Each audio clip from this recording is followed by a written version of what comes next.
देख सकते हो गाइस कैसे लाशें जल रही हैं यहाँ पे और कोई देखने वाला तक नहीं है।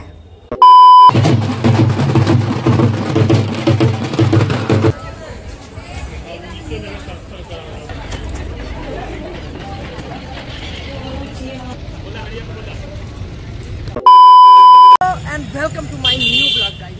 आज हम हैं काशी विश्वनाथ और मैया गंगा के नगरी वाराणसी। दोस्तों ये नाम एक महसूस करने वाला जगह है वाराणसी, जहाँ कई पर्यटक आते हैं घूमने के लिए, विदेश और स्वदेश दोनों से। दोस्तों आज हम आपको कई ऐसे घाटों का दर्शन करवाएंगे जैसे कि अहिल्याबाई घाट, सिंधिया घाट, केदारनाथ घाट और अंत में मणिकर्णिका घाट जो कि सबसे रहस्यमयी जगह है, और दशाश्वमेध घाट जहाँ गंगा आरती रोज शाम को होती है। दोस्तों ये घाट बहुत ही महत्वपूर्ण है और वाराणसी एक ऐसा जगह है जहाँ पे हम खुद को महसूस कर सकते हैं। तो चलिए आज के इस ब्लॉग को शुरू करते हैं। गाइस ये है नंदी द्वार, जहाँ से हम जाएंगे गंगा के रंग बिरंगे घाटों पर। और यहाँ पे देखिए आप व्हील चेयर का भी व्यवस्था किया गया है, क्योंकि वो लोग जो चल नहीं पाते वे भी गंगा के घाटों पर जा सकते हैं। और बाकी अरे हाय कैसे हो?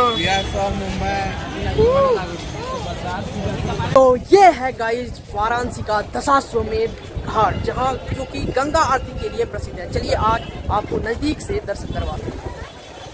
तो चलिए चलते हैं नीचे। जैसे ही नीचे उतरा मैं, मेरा नजर गया एक मंदिर पर जहाँ माँ शीतला स्थापित थी। मैंने देखा वहाँ भी भक्त श्रद्धालु अंदर जा रहे थे माँ का वेट करने के लिए। और ये है हमारा घाट जो कि देखने में काफी ही अधिक सुंदर प्रतीत होता है। और गाइस एक बात बता दूं, यहाँ जो है हर रोज शाम को आरती, गंगा आरती होती है और उसमें इतना भीड़ होता है कि कहा नहीं जा सकता। लोग उस भीड़ का हिस्सा बन करके उस मनोभावन आरती का आनंद लेते हैं। देख सकते हैं गाइस कितना अधिक भीड़ है और धीरे धीरे ये भीड़ बढ़ती ही जाने वाली है, क्योंकि यहाँ पे रात को आरती होने वाली है, गंगा आरती।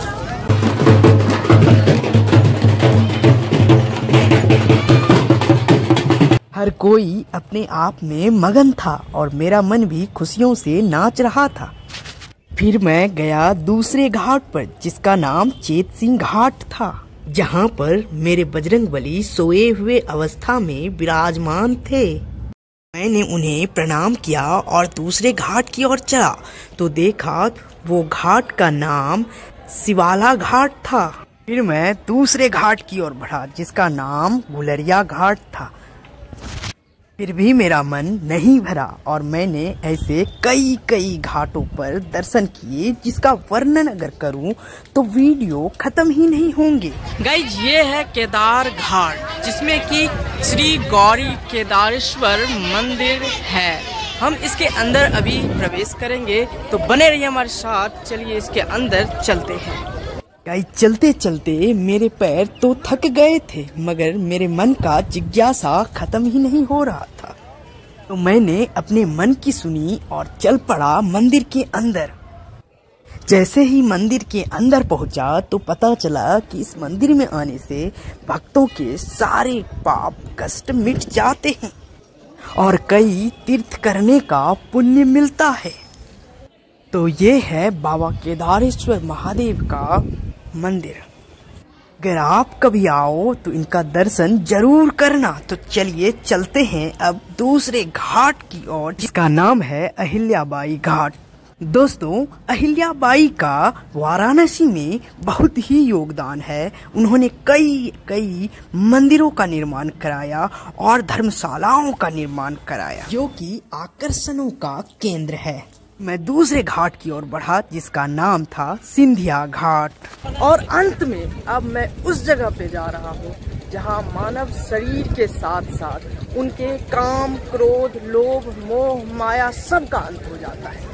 हाँ दोस्तों, सब का अंत हो जाता है। तो चलिए चलते हैं मणिकर्णिका घाट, दोस्तों, जिसे द बर्निंग घाट भी कहा जाता है, जो हमेशा ही आग के लपेटों में लपटी रहती है। यहाँ हर एक मिनट में एक लाश जलती है और यहाँ आने के बाद जीवन के सत्यता का अनुभव होता है कि जिस माया मोह क्रोध में हम अपनी जिंदगी भर लिपटे रहते हैं, वो कुछ भी नहीं बल्कि उसका अंत कभी न कभी होता ही है। दोस्तों, कहा जाता है कि जिसका भी इस घाट पर अंतिम संस्कार होता है, उसको सीधे मोक्ष की प्राप्ति हो जाती है। अगर कोई इंसान खुद को अजेय समझता है तो उसे यहाँ आना चाहिए। अगर कोई इंसान खुद को महान समझता है तो उसे यहाँ आना चाहिए। यहाँ आने के बाद